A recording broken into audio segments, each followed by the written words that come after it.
One of the things that is blaringly apparent with the rioters is the different age groups. There's about three different age groups. Those that were born in the 80s, 90s, and early 2000s seem to be the primary uh, age group of the rioters. And what I realized is that these individuals all come from the participation trophy era. And the participation trophy era is the era of time in the late 80s, early 90s where teachers started to put people's students' feelings ahead of academia. And when they did this, they started giving everybody trophies, whether you were a winner or loser or not even, trying. And what this did is this gave everybody a false sense of ego that you were a winner, even if you didn't do anything to be a winner. Just by breathing, shitting, and pissing, you were a winner. And of course, this is incredibly destructive, and we're seeing that now play out every day on the streets of Minneapolis with these rioters that grossly lack emotional maturity, emotional regulation, and basic human coping skills. Because if you notice, the older generations, those of us that didn't grow up with participation trophies, those of us that had to make our way in the world and be proud of who we were based on our own personal best and our own personal effort, we understood where compassion for others and sensitivity for other people's feelings fit into the larger scheme of things. The individuals that are out there rioting now and getting themselves killed do not have that concept. They are completely disconnected mentally from what they're putting themselves into. They just have this idea that, well, I'm here, so the world stops and does everything I want right now.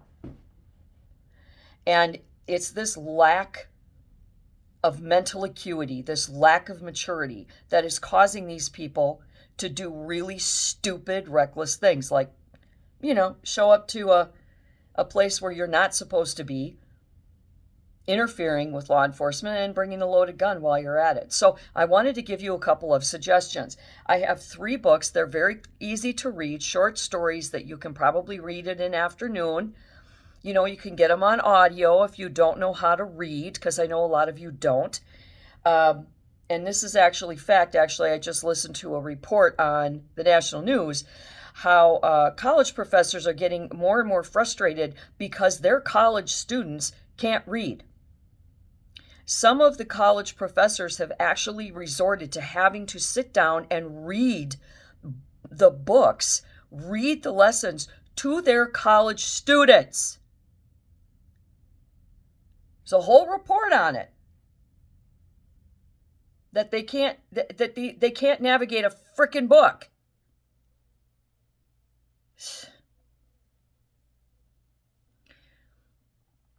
And so the professors are having to sit down like we did in kindergarten, and the teacher would read you the book. So I found 3 books that I have read that are fantastic, that really address the core issues here of why these people feel that what they're doing, breaking the law, harming people, getting themselves killed, is justified, because they don't have any of the mental skills needed. But you can get them. There's 3 books here that are very, very good. There's one called Puffed Out. It's by Will Hussey and Barry Heimer. And this book is a book that uses the analogies and metaphors around the 3 little pigs. There's first pig thinking, second pig thinking, and third pig thinking. And what's happening is the rioters on the street are first pig thinkers. They're basically caveman level thinkers. And they're I'm surprised they're not, dragging women by their hair down the street. Anyway, this book is fantastic. I read it a long time ago, but it's one of my personal favorites. And you really get a sense of where you're at in your emotional maturity and where you need to, level up as an adult. Another one is called Emotional Regulation by Nika Brooks. It is a child's book. It is like a workbook, coloring book, activities book. But because these people are just basically children in big meat suits, you might get some really valuable information and learn what emotional regulation you did not get taught by your parents and by your schools. The third one is very, very interesting. It's called You May Be Raising an Asshole If.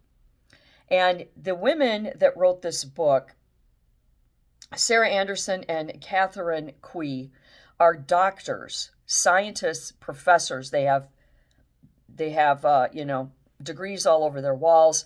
They're both mothers, and they are experts at child rearing, especially in these complicated and destructive times.